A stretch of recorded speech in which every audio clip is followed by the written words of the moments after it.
But how is that going to be possible? Securing it from political intent. How is that going to be? First of all, we still have the Office of the Attorney General very linked to the Office of the Chief Justice of the Federation, which is a political office. Some people have suggested that it be separated, but as we speak, it's still not been separated. So you're talking about the Minister of Justice. Yeah, the Minister of Justice, also being the Attorney General of the Federation. And, as long as that role is in one person, how is it that, they would not be reporting to a political authority? It's not that they would not be reporting. If you look at the model in the United Kingdom, for instance, all the criminal justice agencies have a protocol which they have signed with the Attorney General.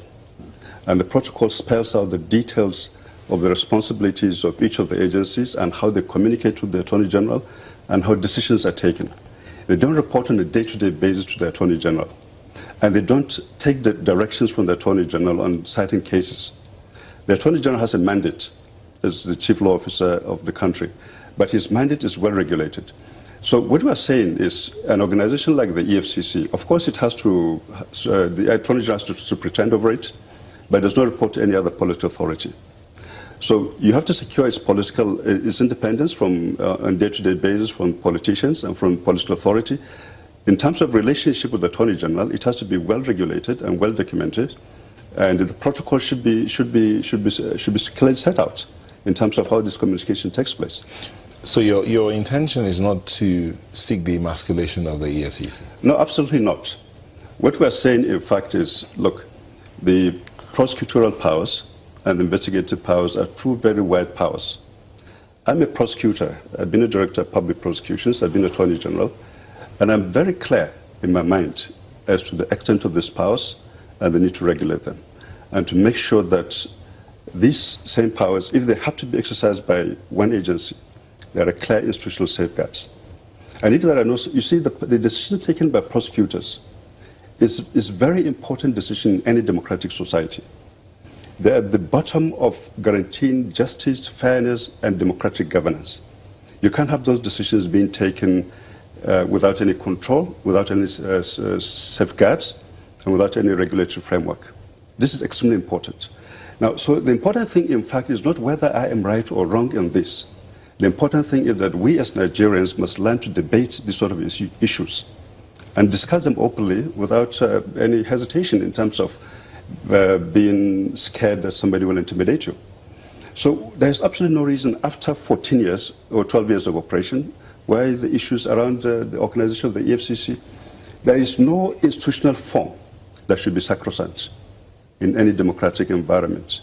Every institution should be scrutinized, its performance, its responsibilities continually subjected to discussions. Well, you have heard the response you've seen the response of the EFCC. You've described some of the comments as being unnecessary. I'm sure we're going to be taking a break in a moment, but we will come back and discuss some of because you're also no stranger to cases of corruption.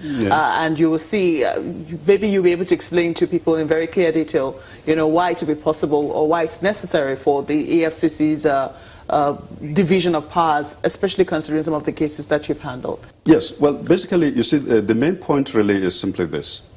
Nigerians have a right to debate the character, nature, and the form and responsibilities of their public institutions. That should not be hindered. And if the NBA president can make a comment, and then you have the leaders of the EFCC come out to make those sort of statements using very uncivil language, I think that must be seen as unacceptable. In Nigeria, we have to have a culture of public debate. So you take strong exception to the statement that no public institution in this country has the right to make use of those sort of words, not least to describe lawyers. It's unacceptable in any democratic society. And I think the EFCC should admit that was wrong, and it should apologize to Nigerians and Nigerian lawyers. You cannot say that anybody, any Nigerian, excuse me, that has a different view must hold those views because he's somehow working with, criminals. It's unacceptable. We have a right to discuss what happens in our public institutions. We have a right to discuss what happens in our country. If I come out and say, oh, Nigeria should operate a parliamentary system of government instead of a presidential system, does that mean that I'm committing treason?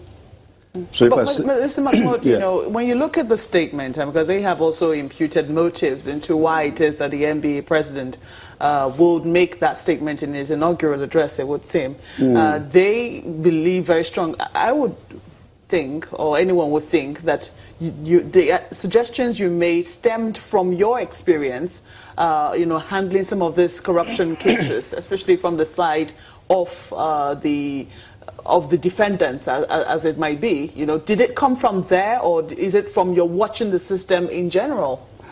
The suggestions came from a lifelong experience, if you like. I've been a prosecutor. I've been Attorney General. I've handled many cases on behalf of the EFCC. And in addition, we do pay attention to what is happening globally. And we are clear in our minds that this country, corruption cannot be fought on the basis of strong individuals. It has to be fought on the basis of strong institutions. Now, the building of that institution is of particular interest to the Bar Association. And I made this very clear in my speech, that the next phase of this country's development must be built on strong institutions. And it is a failure of this institution that has led us where we are. And these institutions, whether in the criminal justice sector or in other sectors, must be under public scrutiny.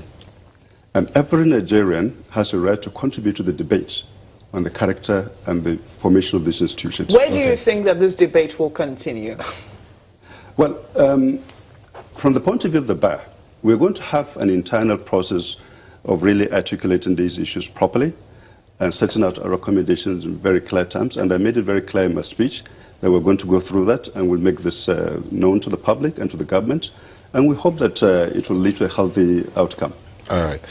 Thank you very much. We will hang it at that point. Right. We're speaking with the president of the Nigerian Bar Association, Mr. Abubakar Mahmoud. Thank you for speaking with us. Thank you very much.